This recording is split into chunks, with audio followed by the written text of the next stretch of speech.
Bom dia, galera. Dica rápida: se o seu carro Livina 1.6 manual, ele em alta velocidade, ele ronca e não é rolamento, já olhei rolamento, já olhei a trizeta, que pode também fazer um barulho diferente quando o carro está em movimento. Só que quando eu pisava na embreagem, mesmo em velocidade, ele não roncava. Qualquer acelerada que eu dava, ele roncava. Sabe onde está o problema, meus amigos? Coxim direito. Coloquei o macaco aqui embaixo e levantei o motor. O ronco parou de roncar. Quando liga ele não vibra, o carro fica silencioso. E eu tô até em um grupo, vários grupos aí, eu perguntei, a galera falava assim: não, é normal do Livina.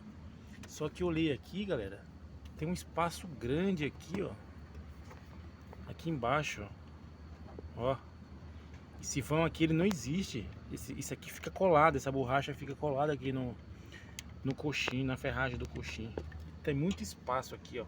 Se você colocar o dedo aqui, tivesse espaço grande, como tem o meu que cabe um dedo aqui, ó, é o coxim. Vou fazer a substituição, em breve vou mandar um vídeo como é que troca. Eu já vi que é fácil, só folgar esses 3 parafusos aqui. Ele é 16, eu tenho uma chave, então não vou pagar para ninguém trocar não, mas eu vou trocar 1, 2, 3. E aqui também, ó, um parafuso tá ali do coxim, ó, um parafuso aqui, 2, cadê? 2, 3. São 6 parafusos do mesmo tamanho. Livina 1.6 manual, beleza? Então eu vou começar a postar dicas aí.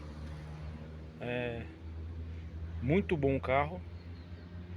E depois eu vou falar o que eu achei. Eu tinha um Xsara Picasso 2009 e peguei esse Livina 2010. Estou muito satisfeito com o carro, viu? Muito satisfeito. Confortável demais. Depois eu vou mostrar o interior dele aí.